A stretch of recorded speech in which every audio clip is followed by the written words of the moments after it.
What would you do if your family told everyone you disappeared, but you were actually fighting for your life in a hospital? And what if the person who put you there was sitting at the dinner table every night being called a hero? This is the story of how I came back from the dead to crash my own brother's graduation party. And trust me, you're not ready for what happened next. The moment I stepped back into that house, the air froze. My mother's face went white as she stared at me like I was a ghost. My father dropped his coffee mug. The crash echoed through the kitchen. They thought I had disappeared, vanished without a trace. For 3 months, they told everyone I'd run away in shame after some family drama. They even posted missing person flyers around town playing the part of worried parents perfectly. But here's what they didn't know. I hadn't run anywhere. I'd been lying in an ICU bed fighting for my life with machines keeping me breathing, and my memories scattered like broken glass.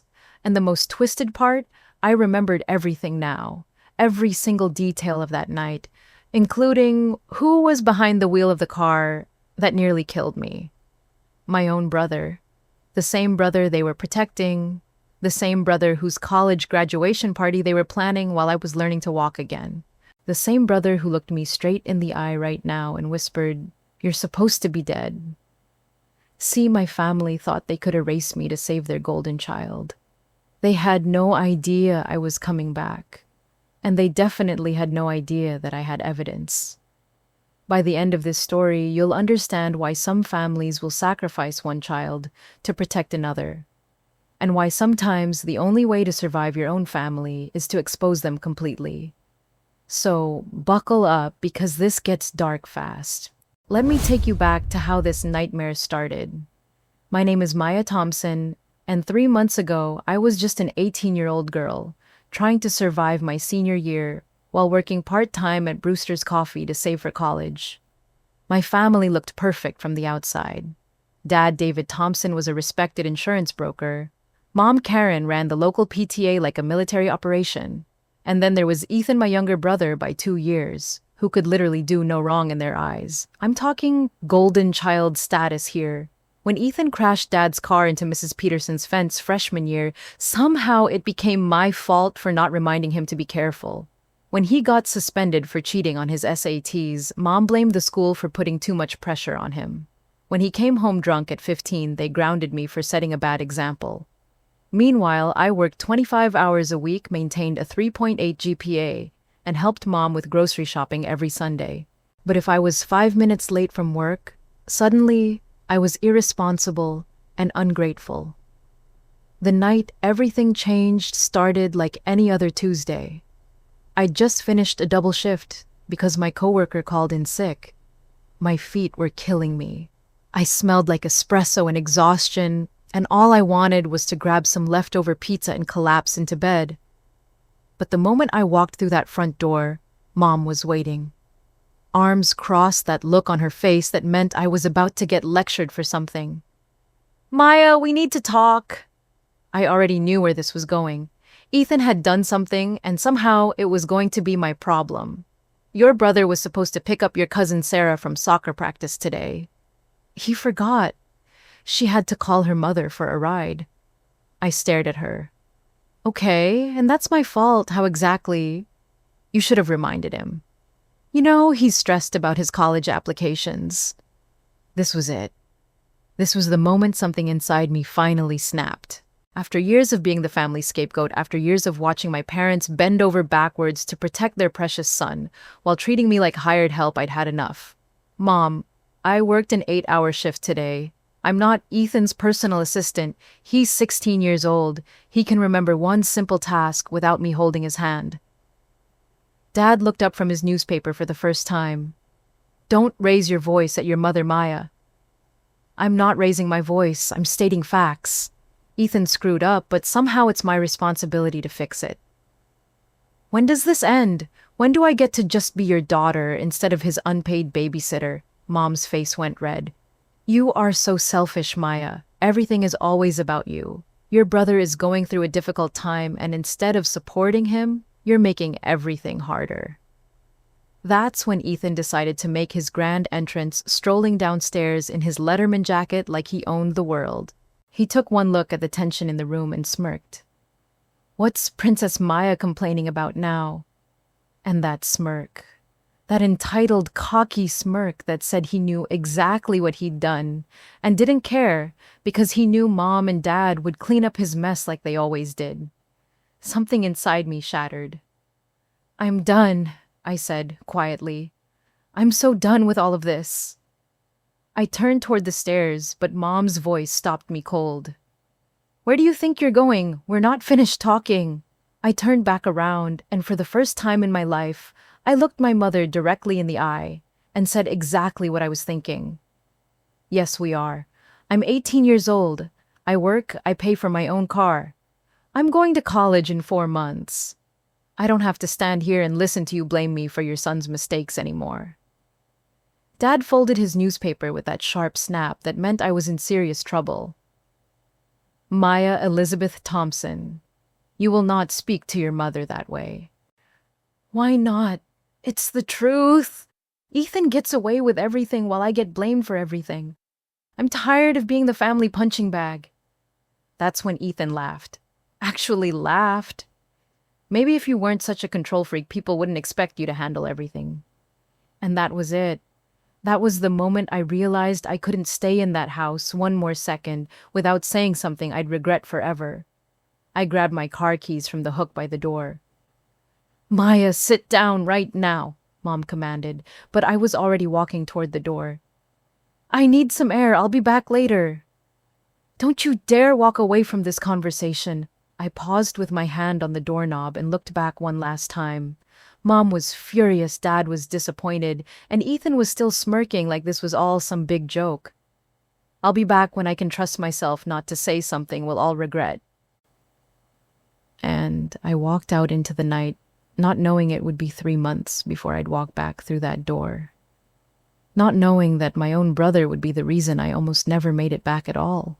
I drove around town for about an hour just trying to cool off. The radio was playing some sad song about broken families, which felt way too on the nose, so I turned it off and drove in silence.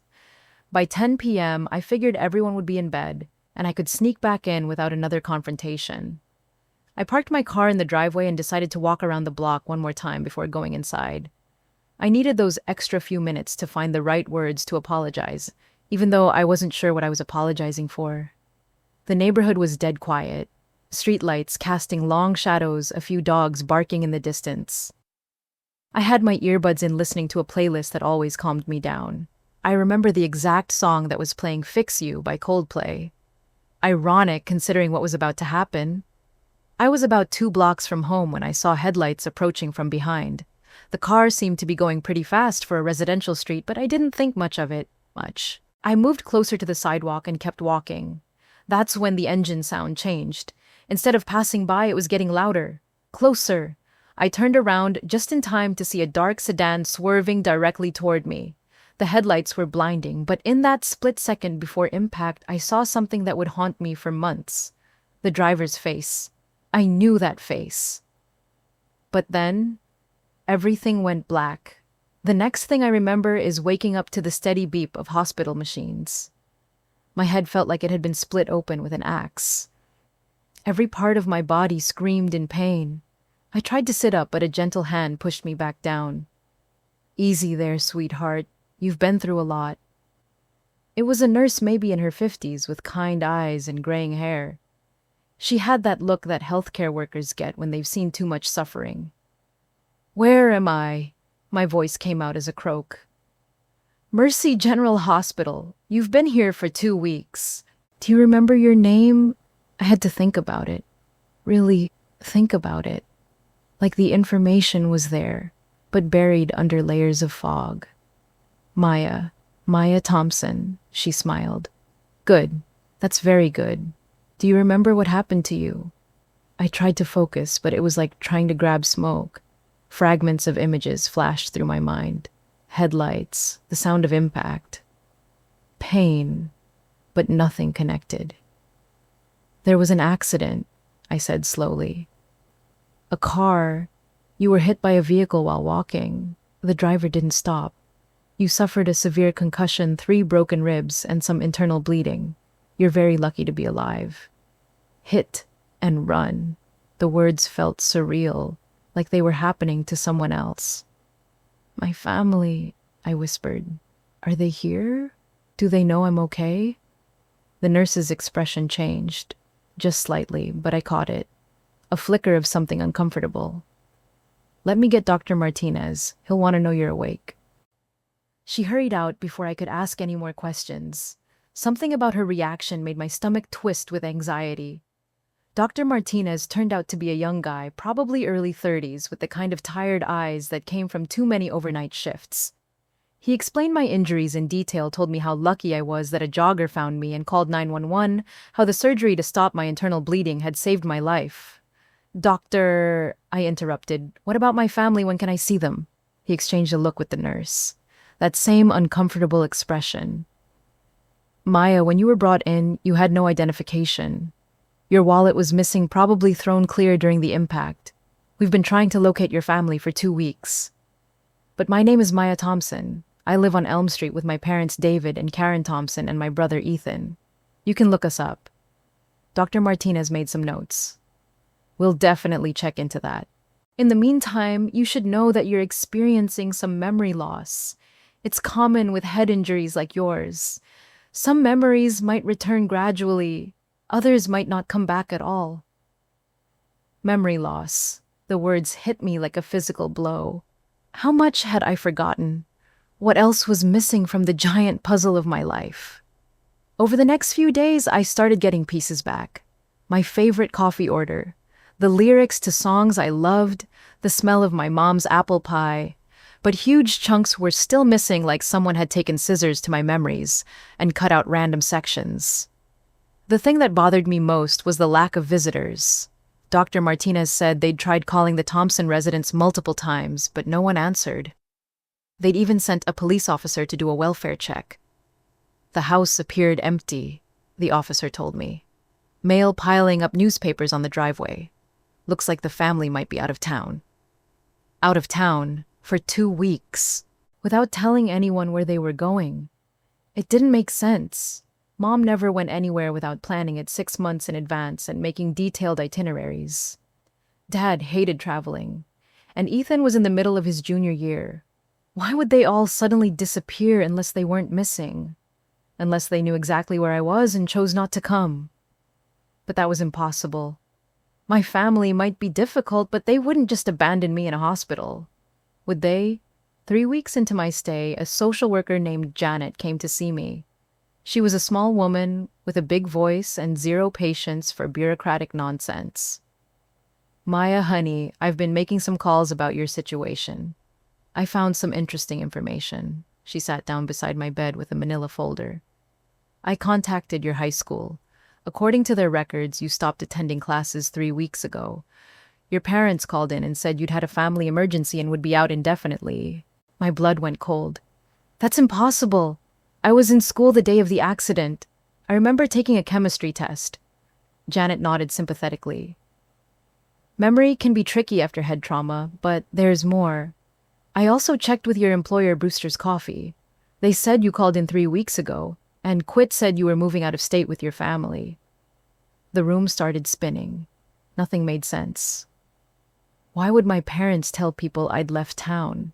Why would my job think I'd quit? There has to be some mistake, I whispered.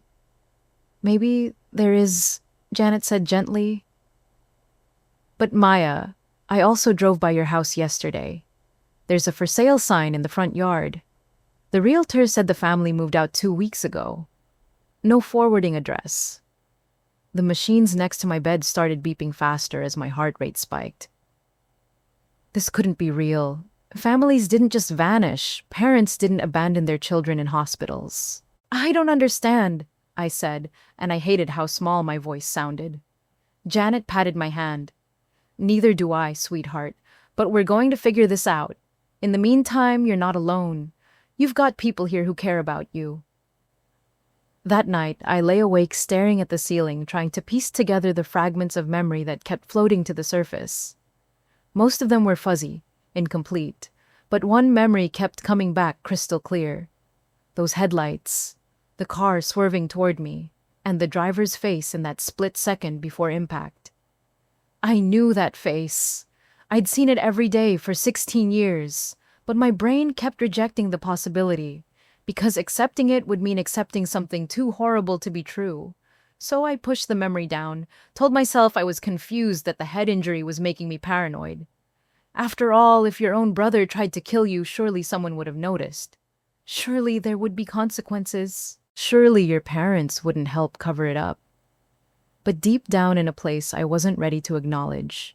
Yet I was starting to understand why my family had disappeared. They hadn't abandoned me. They'd erased me.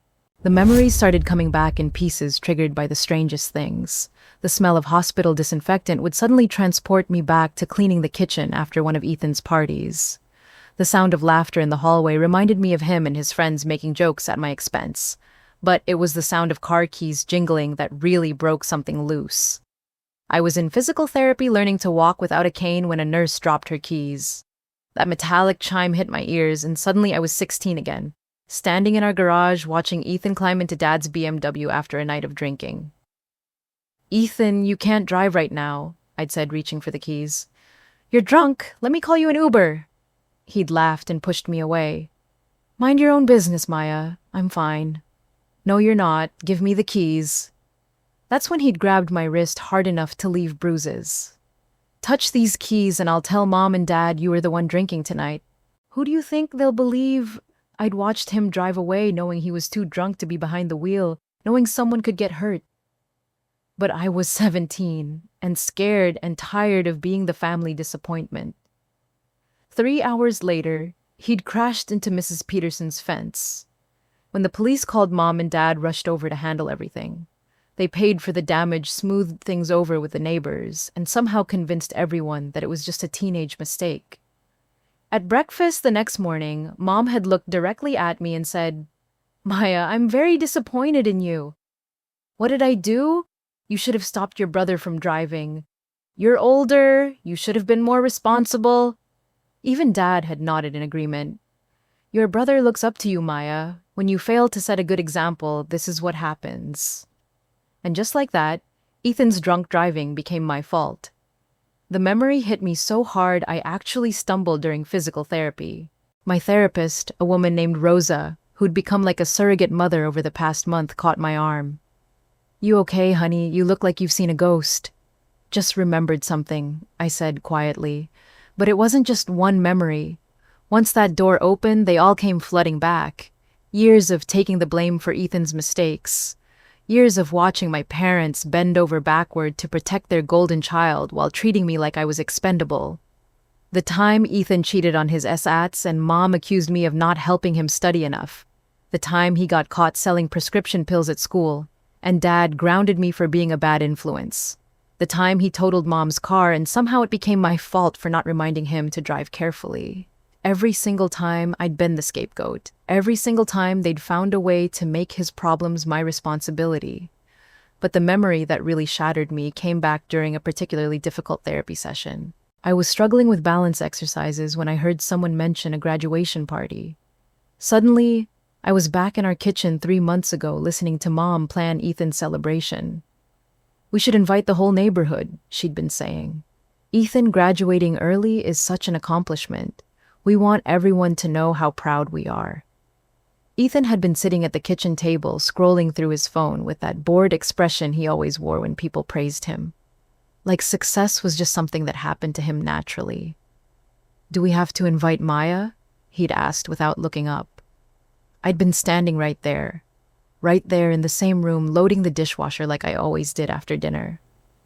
Mom had paused, thinking it over like it was a genuine question. "Well, she'll be starting college soon. Maybe it would be better if this was just for Ethan. Let him have his moment to shine." "Good point," Dad had added from behind his newspaper. "Maya tends to make things about herself anyway." I'd stood there, soap dripping from my hands, listening to my parents debate whether to invite me to my own brother's party. In my own house. And the worst part, I'd convinced myself they were probably right. Maybe I did make things about myself. Maybe I was jealous of Ethan's success. Maybe I deserved to be excluded. That's how deep the gaslighting had gone. They'd trained me to blame myself for their mistreatment. But now, lying in this hospital bed, with my memories slowly returning, I could see it clearly.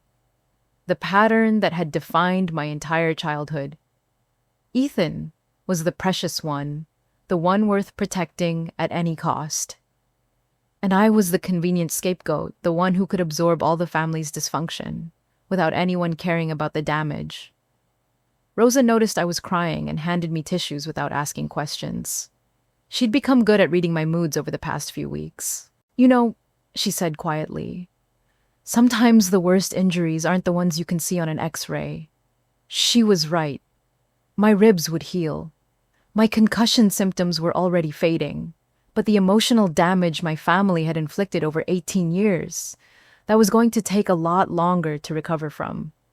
A few days later, another memory surfaced that changed everything. I was eating lunch in the hospital cafeteria when I overheard two doctors talking about a car accident. Something about their conversation triggered a flash of memory so vivid, it took my breath away. Suddenly, I was back in Ethan's bedroom 2 weeks before the accident. I'd gone in to borrow his phone charger and found him on a video call with his friend Jake. "Dude, you're overthinking this," Jake had been saying. "Just tell your parents Maya's been acting crazy lately. They'll believe it. They always take your side." "But what if she tells someone the truth?" Ethan had replied, and there was something in his voice I'd never heard before. Fear.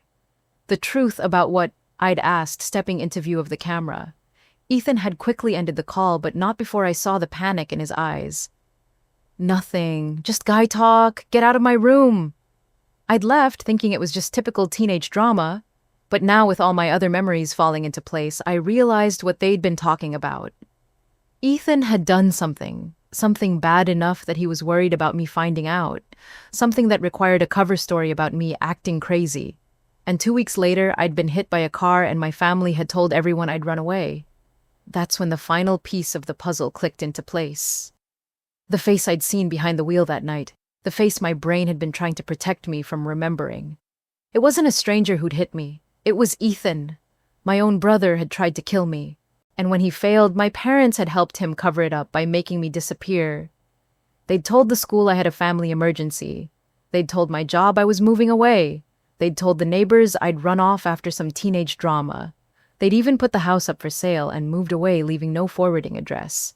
As far as the world was concerned, Maya Thompson had simply vanished, and nobody questioned it because troubled teenagers run away all the time. It was the perfect crime. Except for one thing they hadn't counted on. I survived. And now, I remembered everything. The moment I remembered Ethan's face behind the wheel, everything changed. Not just my understanding of what happened, but my entire view of who my family really was. I spent the next 3 days in a strange kind of shock.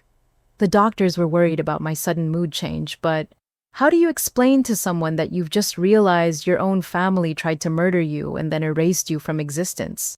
Janet, my social worker, noticed something was different during our weekly check-in. "Maya, you seem different today. More focused." "I remember what happened," I said quietly. "That's wonderful. The doctor said your memories might return gradually. What do you remember?"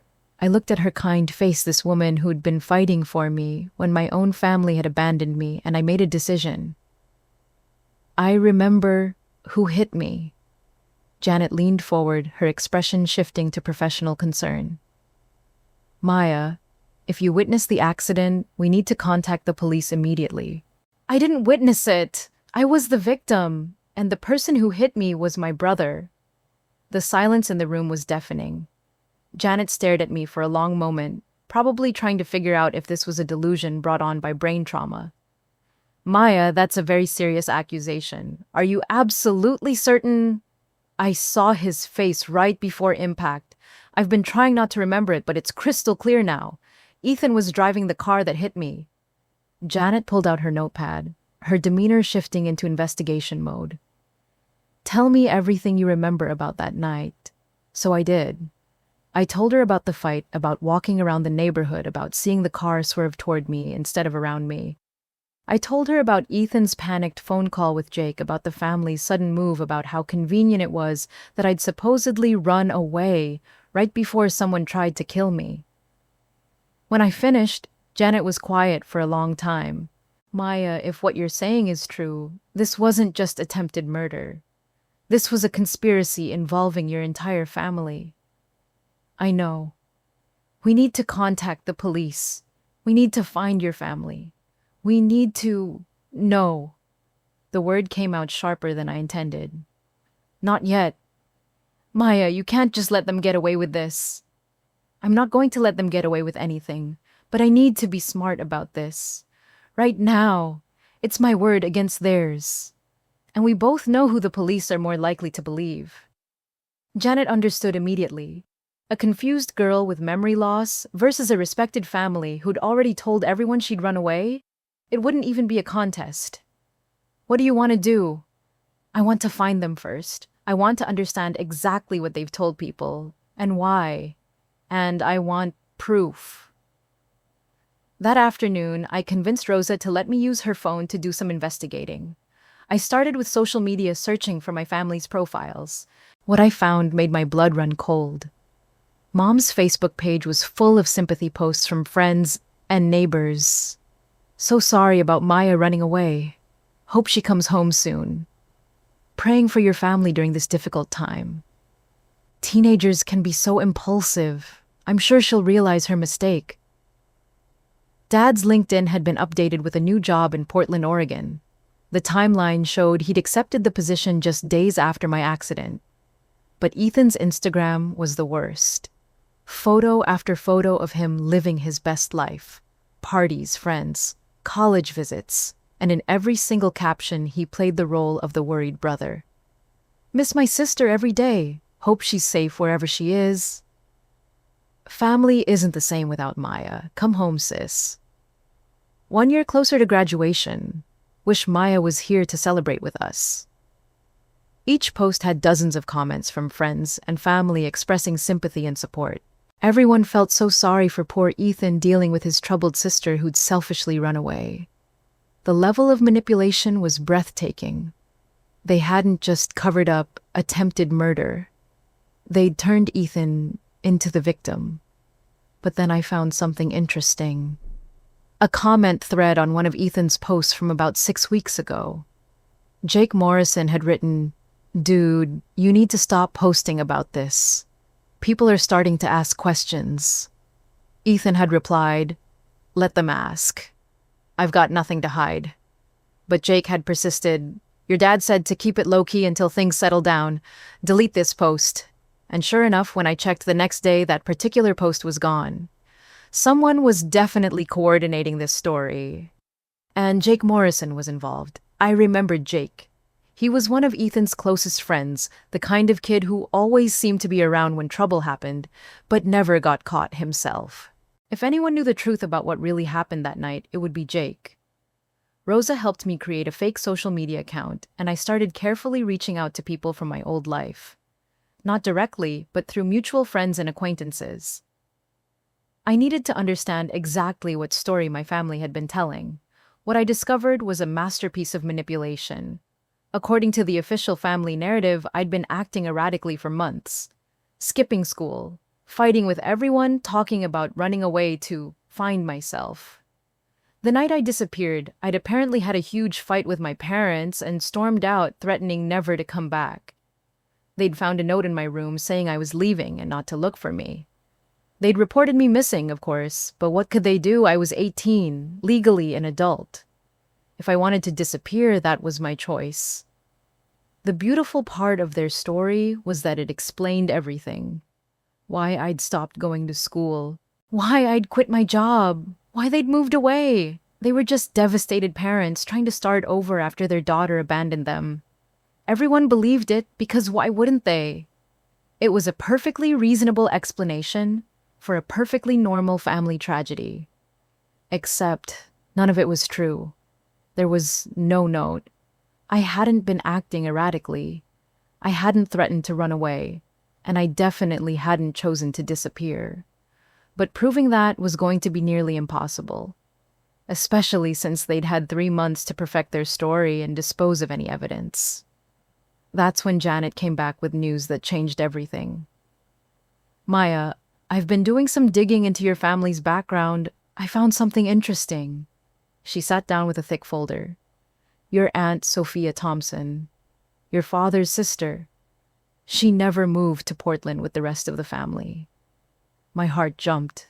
Aunt Sophia, I hadn't thought about her in weeks, but suddenly I could see her face clearly. Dad's younger sister, the one who'd always been kind to me when the rest of the family treated me like an inconvenience. Where is she? Still living in San Francisco, about 2 hours from here. And Maya, she's been looking for you. Janet pulled out printed emails. She's been contacting missing persons organizations, hiring private investigators, posting on social media. She doesn't believe your family's story about you running away. I stared at the emails, and for the first time in 3 months, I felt something I'd almost forgotten. Hope. I think, Janet said carefully, it's time to make a phone call. That evening, with shaking hands, I dialed Aunt Sophia's number. She answered on the second ring. Hello? Aunt Sophia. It's Maya. The silence on the other end lasted so long I thought the call had dropped. Then I heard her sob. Oh my God. Maya, Maya, where are you? Are you okay? I've been looking everywhere for you. I'm okay. I'm in a hospital, but I'm okay. A hospital. What happened? Are you hurt? And for the first time since this nightmare began, I told someone who loved me the complete truth. When I finished, Aunt Sophia was quiet for a long time. Maya, she said, finally, I need you to listen to me very carefully. What your family did to you is unforgivable. But if we're going to make this right, we need to be strategic. What do you mean? I mean your brother is supposed to graduate next month. Your parents are throwing him a big party. Half the town is invited. I felt a cold smile spread across my face. Are you thinking what I'm thinking? That it would be a shame if their guest of honor's victim showed up to congratulate him? Yes, I'm thinking exactly that. For the first time in 3 months, I laughed, really laughed. Aunt Sophia, yes, sweetheart, I think it's time for Maya Thompson to come back from the dead. Planning my return from the dead took exactly 2 weeks. Aunt Sophia was a prosecutor, which meant she understood evidence timing and how to build an unshakable case. She also understood the importance of witnesses. If we're going to do this, she told me during one of our daily planning calls, we need to do it right. We need people to see their reaction. We need it to be undeniable. She'd been gathering intelligence for weeks. Through mutual friends and social media, she'd learned that Ethan's graduation party was going to be massive. My parents had rented the community center, hired caterers, invited everyone who mattered in their social circle. They were celebrating their golden child's early graduation and his full scholarship to Portland State. More importantly, they were celebrating the successful erasure of their inconvenient daughter. The night before the party, Aunt Sophia drove up from San Francisco to get me. I'd been discharged from the hospital a week earlier and was staying in a temporary housing facility while my caseworker helped me figure out my next steps. When I saw Sophia's car pull up, my hands started shaking. Not from fear, but from anticipation. I'd been dead for 3 months. Tomorrow I was coming back to life. Sophia hugged me so tightly I could barely breathe. Are you ready for this, sweetheart? I've been ready since the moment I remembered his face. She pulled back and looked at me seriously. Maya, once we walk into that party, there's no going back. Your family is going to panic. They're going to lie. They're going to try to discredit you. They're going to say you're mentally unstable. Are you prepared for that?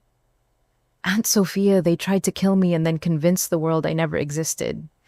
I think I can handle some lies, she smiled. That's my girl. Now let's go crash a party. We spent the night at Sophia's hotel going over our strategy one more time.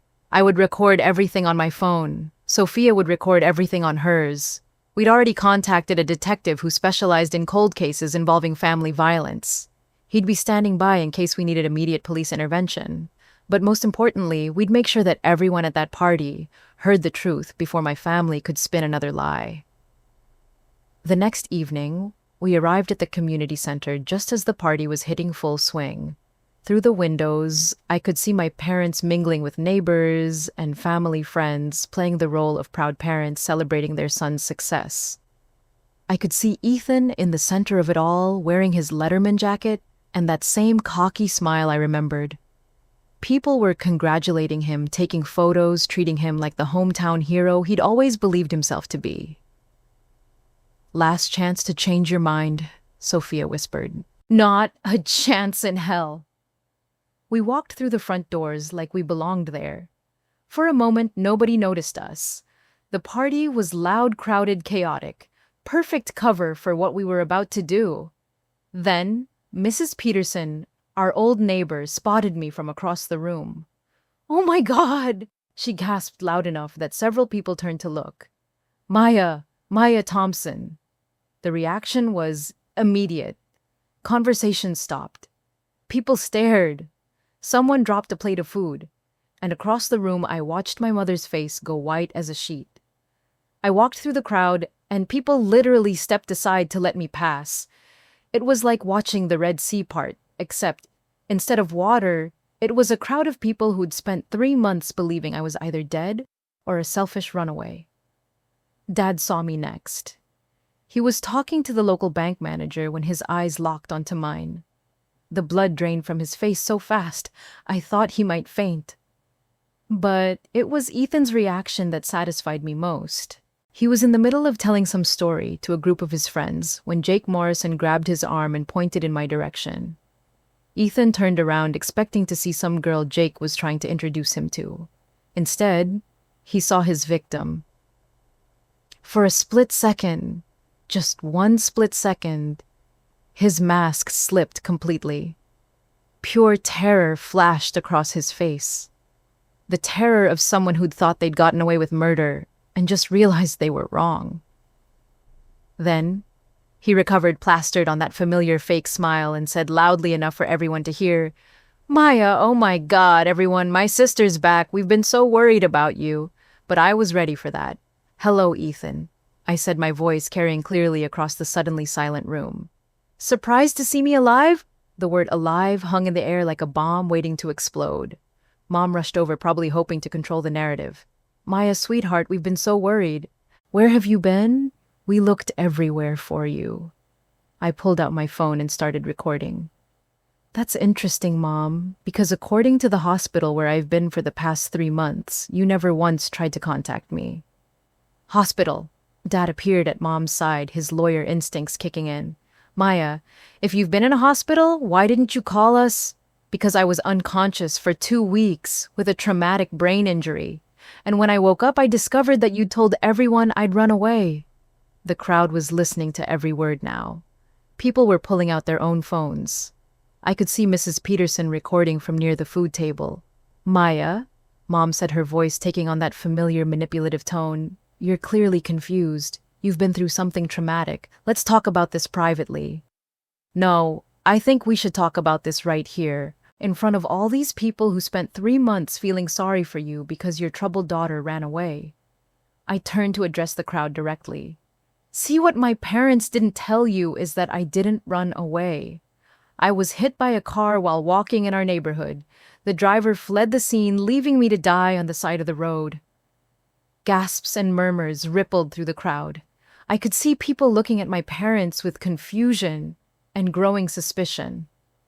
"But here's the really interesting part," I continued. "While I was lying in a coma fighting for my life, my family moved across the state. They put our house up for sale, changed their phone numbers, and told everyone a story about me being an unstable teenager who'd run away after a family fight." "Maya, that's not—" Dad started. "I'm not finished." My voice cut through his protest like a knife.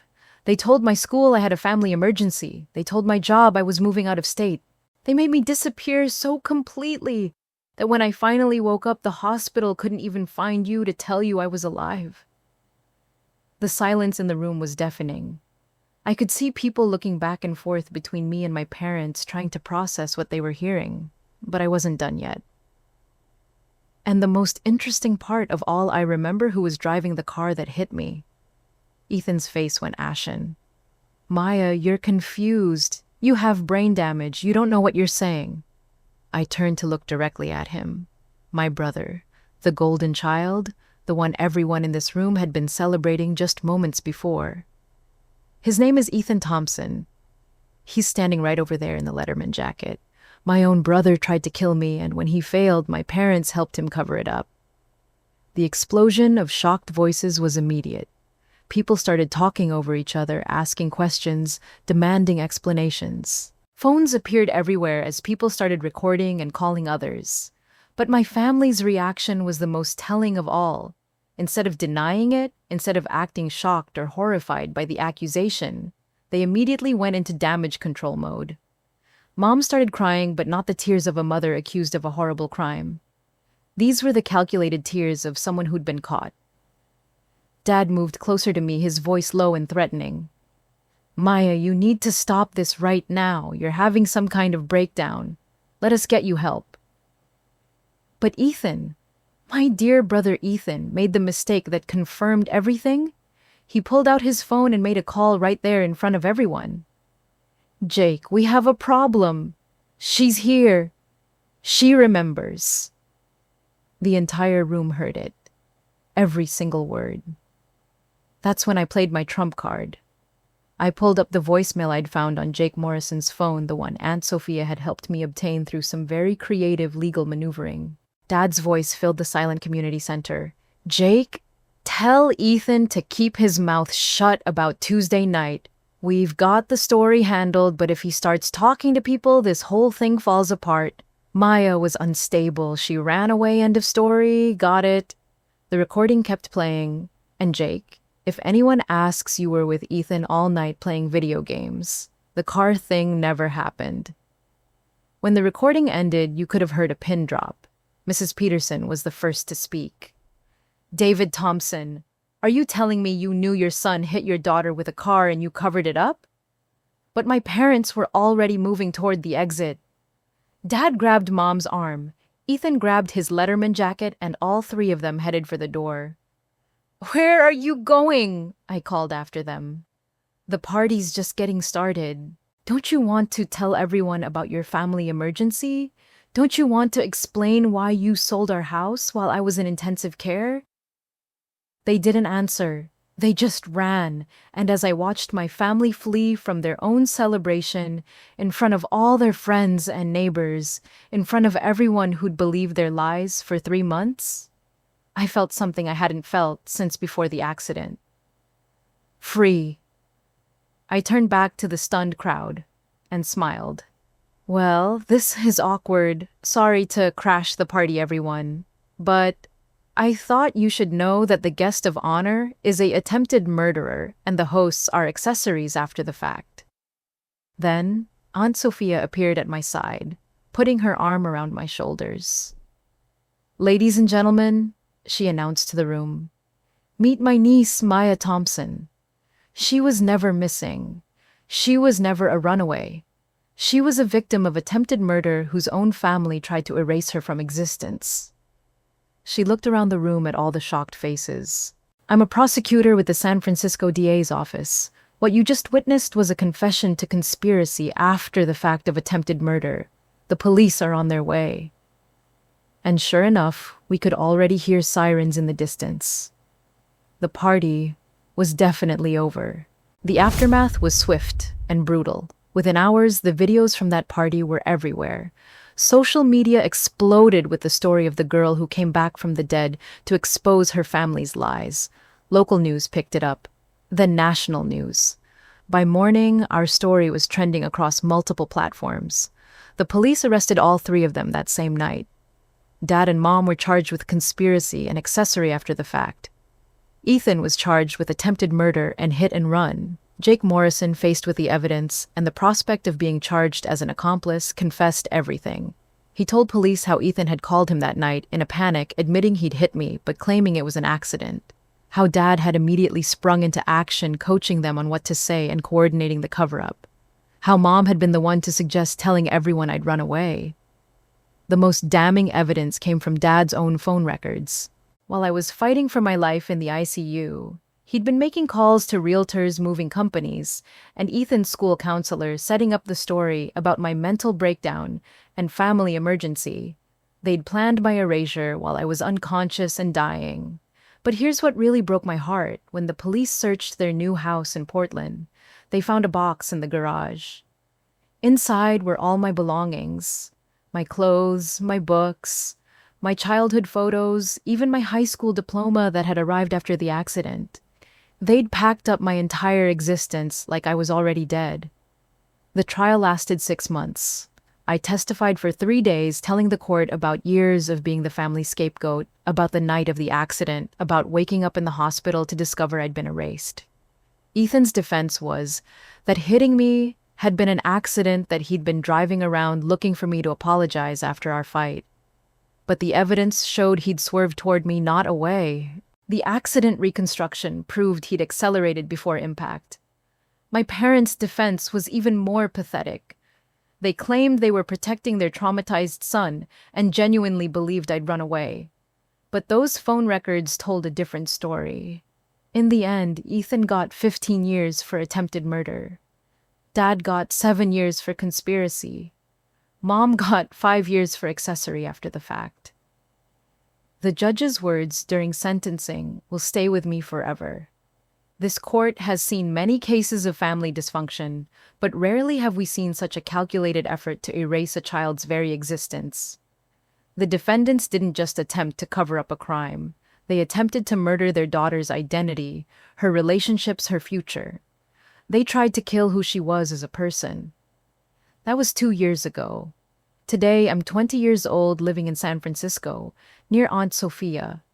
I'm studying journalism at San Francisco State, writing stories about people whose voices have been silenced. I work part-time at a legal aid clinic, helping other young people navigate family trauma and abuse. The physical scars from the accident have mostly faded. The emotional ones are taking longer, but I'm working on them with an amazing therapist who specializes in family trauma. I still have nightmares sometimes. Not about the accident itself, but about that moment in the hospital when I realized my family had erased me. About lying there, believing I was alone in the world, not knowing that people I trusted had actively chosen to abandon me. But I also have good dreams now. Dreams about the future I'm building for myself. A future where my worth isn't determined by other people's convenience, where I don't have to apologize for existing or taking up space. I've learned something important. Over these past 2 years, you can't choose your family, but you can choose how much power you give them over your life. My parents sent letters from prison, asking for forgiveness, claiming they were just trying to protect Ethan, insisting they never meant for things to go so far. Ethan wrote too, saying he was sorry that the accident really was unintentional, that he panicked and made bad choices. I read every letter and then I threw them away. Because here's the thing about forgiveness. It's not something you owe people just because they're family. It's not a debt you have to pay because someone says they're sorry. Forgiveness is a gift you give yourself when you're ready, if you're ever ready, and only on your terms. Maybe someday I'll forgive them. Maybe I won't, but either way, it'll be my choice. The most important thing I've learned is that survival isn't just about staying alive. It's about refusing to let other people's cruelty define who you become. It's about building a life that's yours, not the one other people think you deserve. 3 months ago, I got a message from a girl named Sarah who'd seen my story online. She was 17, living with a family that blamed her for everything that went wrong, that treated her like she was disposable. She was starting to believe maybe she really was worthless. I told her what I wish someone had told me at 17, you are not responsible for other people's dysfunction. You are not obligated to set yourself on fire to keep them warm, and you are never ever disposable. That conversation reminded me why I survived. Not just the accident, but everything that came after. Because somewhere out there, there's another Maya Thompson, another kid who thinks they're alone, who thinks they deserve the way they're being treated. And they need to know that's not true. They need to know that sometimes the bravest thing you can do is refuse to disappear.